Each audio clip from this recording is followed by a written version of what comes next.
Olá, amados, a paz do Senhor, boa tarde, glória e paz, que Deus te guarde, Deus te ilumine, que Deus esteja com você nesta tarde. Mais uma oração, trazendo uma passagem da Bíblia aqui muito abençoada, uma passagem que ela nos traz uma reflexão um pouco pesada, né? Porque Deus, ele não é injusto, Deus, ele não é uma pessoa vingativa, Deus, ele é justo. Ele ama, ele abomina o pecado, mas ele ama o pecador. Então, tem certas coisas que aos olhos de Deus, né, Deus ele abomina. E ele faz a justiça, para que lá na frente, outras pessoas fiquem sabendo. Se aconteceu isso aqui com fulano, porque a mão de Deus pesou. Então essa passagem que eu trago hoje, ela relata muito isso. Ela nos alerta do que, né,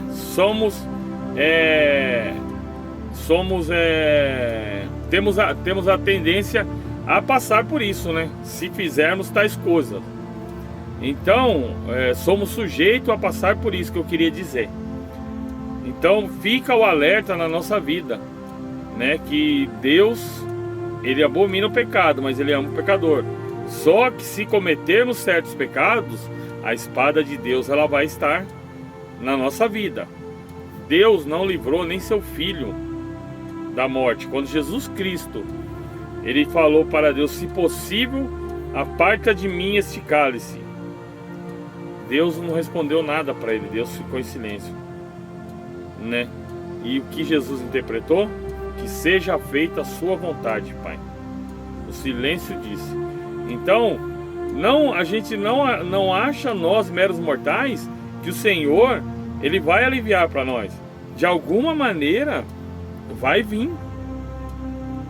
De alguma maneira nós pagaremos pelos nossos atos. De alguma maneira nós, né, sofreremos a colheita, a plantação que plantarmos. A colheita vai ser boa ou vai ser ruim.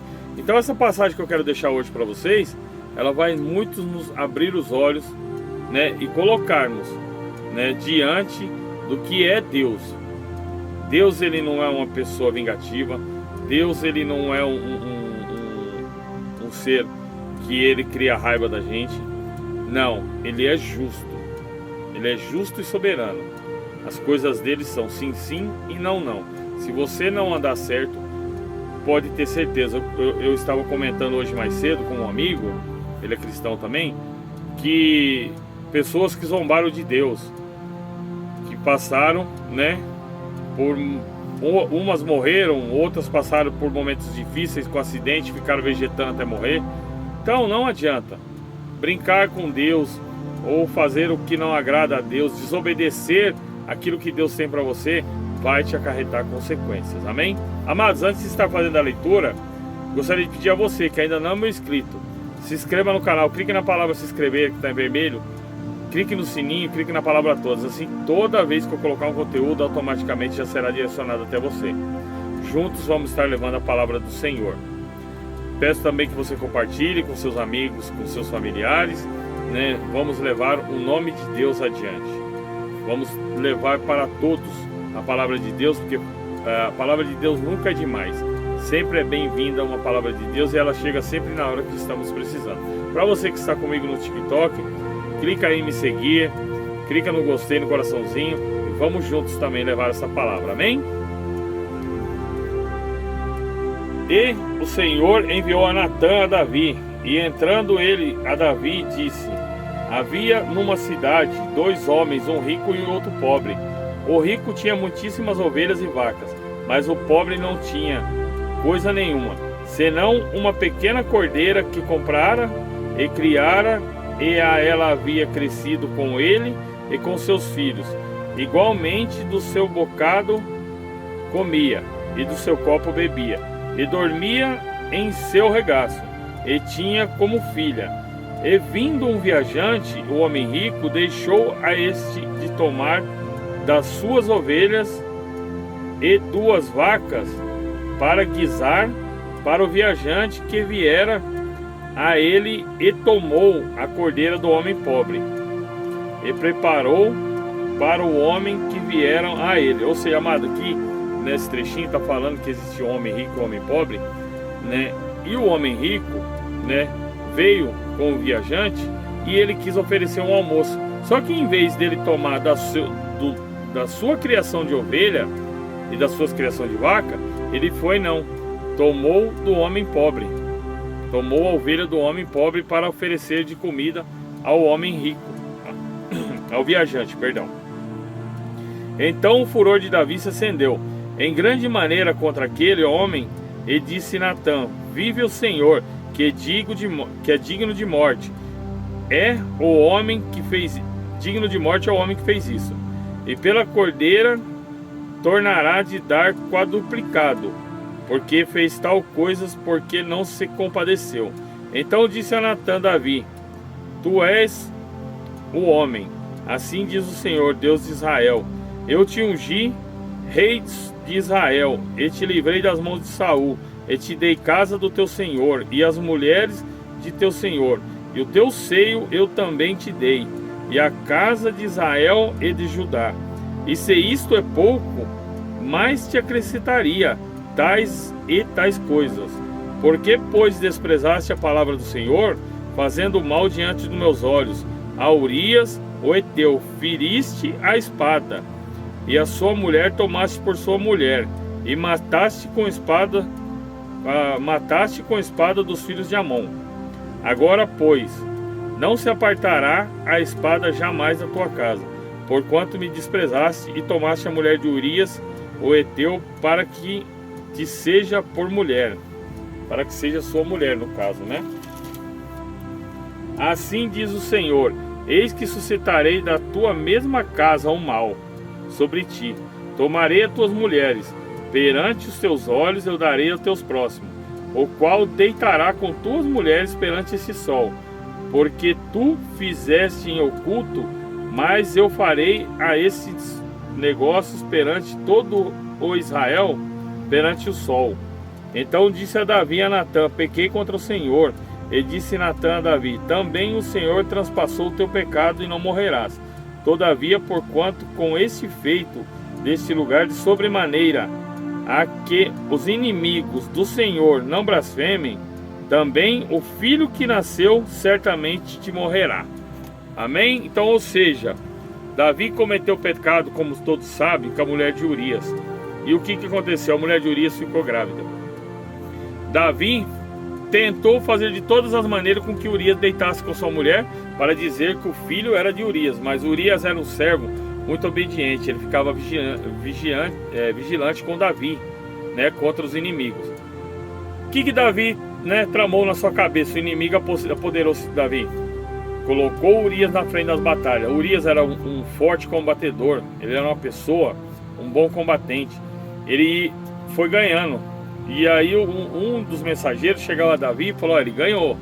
E o Davi fazia o quê? Colocava ele mais à frente de outra batalha, ia colocando até ele cansar. No fim, ele colocou ele sobre um exército muito forte e ele morreu. Isso aos olhos do Senhor foi abominável. E Davi, como todos sabem, viu Betseba tomando banho da janela, usando da sua, né, grandeza, né, da sua hierarquia como rei, fez com que Betseba se deitasse com ele. Ele intimidou ela, né? Vai negar-se a deitar-se com o seu rei, né? Intimidou ela. E o que aconteceu? Ela engravidou. Pois bem, a espada, né, veio para a casa de Davi. Deus falou para ele o que? De todas as mulheres que eu te dei, de todo o reinado que eu te dei, dos livramentos que eu te dei, das coisas que eu te dei, se me pedisse, daria mais. Você ainda traiu a minha palavra, você ainda fez isso aos meus olhos, matou uma pessoa e deitou-se com a mulher dele. Então, pois, a espada não se apartará da tua casa. Eu não vou te matar, porque Deus sabia que ele ia ser um grande rei. Deus já tinha visto lá na frente. Mas como castigo, para que teus inimigos não blasfemem contra a minha palavra, Deus fez o que? Fez justiça como? Feriu o menino. O menino morreu. Ou seja, às vezes, amado, a merda, a cagada que nós fazemos não reflete na gente, reflete na nossa família, reflete nos nossos filhos. Então devemos pensar muito. Olha quem morreu. O certo não era Davi ter morrido? Mas Davi já tinha um plano traçado para a vida dele. Davi já tinha que tomar conta de Israel. Ele foi um grande rei de Israel. Mas quem pagou? O filho de Davi, uma criança pagou. Entendeu? Uma criança morreu. Então, essa mensagem hoje ela nos deixa o quê? Vamos pensar bem nas nossas atitudes. O que fazemos? Porque o Deus que feriu Davi é o Deus que nos cura hoje. É o Deus que nos olha hoje. É o Deus que nos olha hoje. Então, amados, não adianta achar que Deus não vai fazer porque eu fiz isso. Você pode ter certeza. Se você ferir alguém, alguém vai te ferir. Se você matar alguém, alguém vai te matar. Às vezes não te mata em morte física, mas te mata no seu coração, tirando a vida do seu filho, tirando a vida do seu parente, da sua esposa, tirando a vida do seu parente. Às vezes você paga aqui na terra. Às vezes não precisa você morrer para pagar. Às vezes a dor é tão grande. A dor é tão grande de você estar aqui na terra, e um filho seu vinha a óbito, uma filha sua vinha a óbito, ou um acidente, ficar vegetando. Então temos que pensar muito, amado, antes de agir, né, diante dos olhos do Senhor. Não vou nem falar pelas costas do Senhor, porque Deus já sabe do nosso pensamento. Nós não agimos pelas costas do Senhor, nós agimos pelas costas da nossa família, dos nossos amigos. Isso aí nós agimos pelas costas. Diante do Senhor ninguém age pelas costas. Então devemos pensar muito, amado. Essa palavra ela abre nossos olhos para isso. Quem pagou foi o filho de Davi, não foi nem Davi. Olha para vocês verem o tamanho. Uma criança, né, que poderia ter crescido, poderia ter aprendido com seu pai, poderia ser um bom guerreiro, né, herdado o trono igual Salomão herdou. O que aconteceu? A espada passou na casa de Davi e uma criança foi morta. Para que se faça justiça, para que lá na frente os inimigos de Davi falem: Davi pecou e o Deus de Davi é errado, o Deus de Davi não puniu. Então Deus deixou bem claro, para que lá na frente os teus inimigos não falem, né, que eu passei a mão na sua cabeça, a espada passará na sua casa, ferirá teu filho. Você não vai morrer, mas teu filho vai morrer.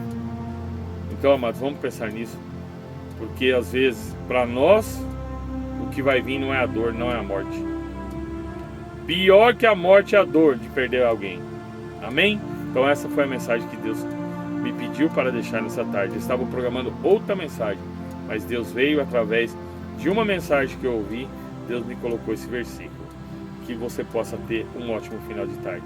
Pai, muito obrigado por essa passagem. Que o Senhor coloque sobre nós a tua mão poderosa. Que o Senhor coloque sobre nós os teus cuidados, Pai. Não deixe que nós desviamos, Pai, nem para a direita nem para a esquerda. Levando-nos, Pai, para o caminho reto, Pai. Que seja duro, que seja difícil, que seja cheio de espinho. Assim como o Senhor não apartou o espinho de Paulo, que o Senhor também não aparte o caminho doloroso da nossa vida, mas que seja para o nosso amadurecimento, Pai. E eu te peço, coloca as mãos sobre as nossas crianças, sobre os nossos idosos, sobre os adultos e os nossos jovens, livrando e os guardando, Pai, do laço do passarinheiro, da peste perniciosa, do espírito de morte, da bala perdida e do homem sanguinário. Pai, eu te peço que nesta tarde proteja aqueles que estão na rua, proteja aqueles que estão nos hospitais, aqueles que estão na Cracolândia, aqueles que estão na cadeia, Pai, colocando sobre eles a tua palavra, Senhor, em nome do Senhor Jesus, amém. Pai nosso que estás no céu, santificado seja o teu nome. Venha a nós o teu reino, seja feita a tua vontade, assim na terra como no céu. O pão nosso de cada dia nos dai hoje, perdoe as nossas dívidas, assim como nós perdoamos aos nossos devedores. E não nos deixes cair em tentação, mas livra-nos do mal, pois teu é o reino, o poder, a honra e a glória, hoje e amanhã, e para todo sempre. Amém. Que Deus abençoe a sua vida.